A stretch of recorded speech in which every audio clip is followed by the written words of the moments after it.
एक कदम ईश्वर की ओर।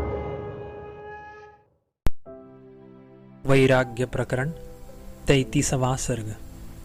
सभा में सिद्ध पुरुषों का शुभागमन और अपनी अपनी योग्यता के अनुकूल स्थान में बैठे हुए सिद्धों द्वारा श्री रामचंद्र जी के वचनों की प्रशंसा। सिद्धों ने कहा, रघुकुल तिलक श्री रामचंद्र जी द्वारा उक्त इन पवित्रतम प्रश्न वाक्यों का महर्षि लोग जो निर्णय करेंगे उसे अवश्य सुनना चाहिए। हे नारद, व्यास, पुलह आदि मुनि श्रेष्ठों और संपूर्ण महर्षियों, आप लोग उसे निर्विघ्न सुनने के लिए शीघ्र पधारो। जैसे भवरे कमलों से खचाखच भरे हुए सुवर्ण के सदृश पीले केसर से दैदीप्यमान एवं पवित्र कमलों के तालाब में चारों ओर से जाते हैं, वैसे ही हम लोग भी पवित्रतम धन संपत्ति से परिपूर्ण अतएव सुवर्ण चमचमा रही महाराज दशरथ की इस सभा में चारों ओर से जाएं। श्री वाल्मीकि जी ने कहा, सिद्धों के यो कहने पर विमानों पर रहने वाले संपूर्ण दिव्य मुनिजन उस विशाल सभा में जहाँ पर श्री रामचंद्र आदि थे उतरे। उनके आगे आगे बीना बजा रहे देवर्षि श्री नारद जी थे और जल से पूर्ण मेघ के समान श्याम वेद व्यास जी उनके पीछे थे।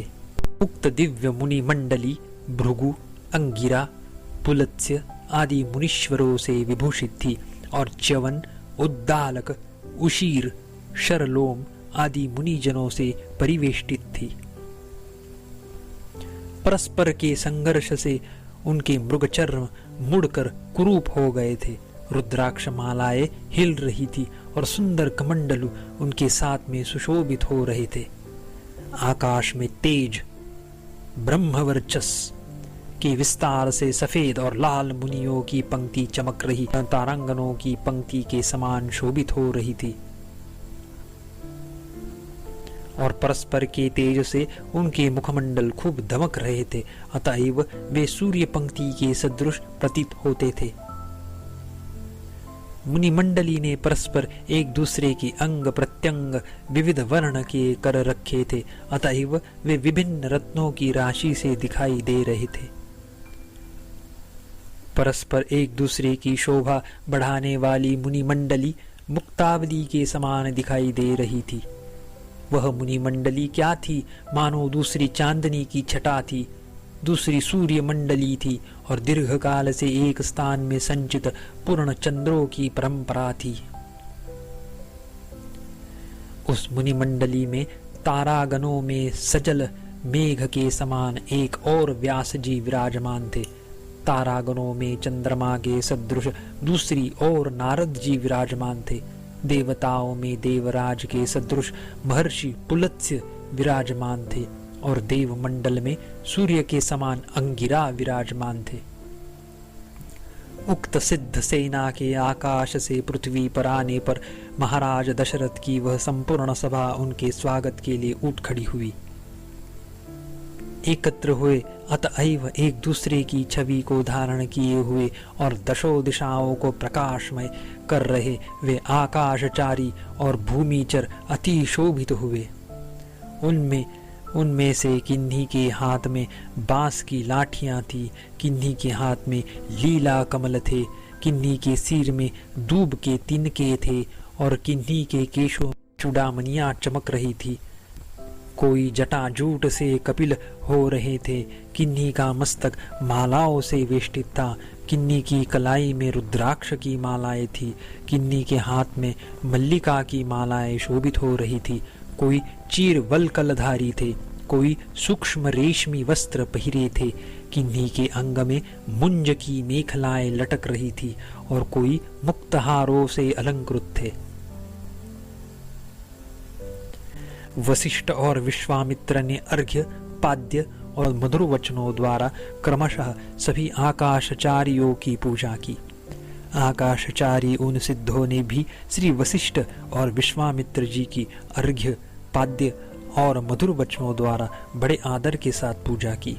तदुपरांत महाराज दशरथ ने सिद्ध मंडली का बड़े आदर से पूजन किया और सिद्धों ने कुशल प्रश्न द्वारा महाराज दशरथ का सत्कार किया। पूर्वोक्त प्रेमोचित दान सम्मान आदि के वेग से परस्पर आदर सत्कार प्राप्त कर सब आकाशचारी सिद्ध महात्मा और भूमिचर अपने अपने आसनों पर बैठ गए। सामयिक वार्तालाप, प्रशंसा और पुष्प वृष्टि द्वारा खूब सत्कार किया। पूर्वोक्त सिद्ध महात्माओं के मध्य में राजलक्ष्मी से विभूषित श्री रामचंद्र जी विराजमान हुए और वशिष्ठ, वामदेव, सुयज्ञ आदि मंत्री, ब्रह्मापुत्र श्री नारद जी, मुनि श्रेष्ठ व्यास जी, मुनिवर मरीचि, दुर्वासा, अंगीरा, क्रतु, पुलत्स्य, पुलह, मुनिराज शरलोम, वात्स्यायन, भरद्वाज, वाल्मीकि, उद्दालक, रुचिक, शर्याति, च्यवन आदि अनेक वेद और वेदांगों के पारंगत तत्वज्ञानी महात्मा विराजमान हुए। वशिष्ठ और विश्वामित्र जी के साथ देवर्षि नारद आदि, जो कि गुरुमुख से विधिपूर्वक सांग वेदों का अध्ययन किए हुए थे, विनय से नतमस्तक श्री रामचंद्र जी से यह वाक्य कहा था। बड़े आश्चर्य की बात है कि राजकुमार श्री रामचंद्र जी ने कल्याण गुणों से शोभायमान, वैराग्य रस से परिपूर्ण एवं बड़ी उदार वाणी कही। उक्त वाणी में ये इस प्रकार के और ऐसे ही हैं जो विचार कर वक्तव्य अर्थ व्यवस्था के साथ निहित है। पदार्थों का तत्वबोध भी है, अर्थात केवल कपोल कल्पना से पदार्थों की व्यवस्था नहीं की गई है। अतएव यह विद्वानों की सभा में स्थान पाने योग्य है। इसके वर्ण बिल्कुल स्फुट है। यह वाणी उत्कृष्ट और विपुल भाव से गंभीर है, हृदय को आनंद देने वाली है, पूज्य महात्माओं के योग्य है, चित्त की चंचलता आदि दोषों से रहित है। जैसे इसके वर्ण स्फुट है, वैसे ही अर्थ भी स्फुट है। इसके संपूर्ण पद व्याकरण के नियमों से संस्कृत है। यह हितकारिणी है, ग्रस्त आदि दोषों से रहित है और तृष्णा के विनाश से उत्पन्न संतोष की सूचक है। श्री रामचंद्र जी द्वारा उक्त यह वाणी किसको आश्चर्यमग्न नहीं करती। सैकड़ों में से किसी एक आध की ही वाणी संपूर्ण वक्ताओं की अपेक्षा सर्वांश में उत्कृष्ट चमत्कार से परिपूर्ण, अतएव अभिष्ट अर्थ को प्रकट करने में सर्वथा समर्थ होती है। राजकुमार, आपके बिना किस पुरुष की विवेक रूपी फल से सुशोभित कुशाग्र के समान तीव्र प्रज्ञा विचार वैराग्य रूपी पुष्प पल्लवों से वृद्धि को प्राप्त होगी। श्री रामचंद्र जी के समान जिसके हृदय में असाधारण रीति से पदार्थों के तत्व का प्रकाश कराने वाली या अध्यस्त देह, इंद्रिय आदि के साम्य से पृथक कृत आत्मा का प्रकाश कराने वाली प्रज्ञा रूपी दीपक शिखा प्रज्वलित होती है, वही पुरुष है।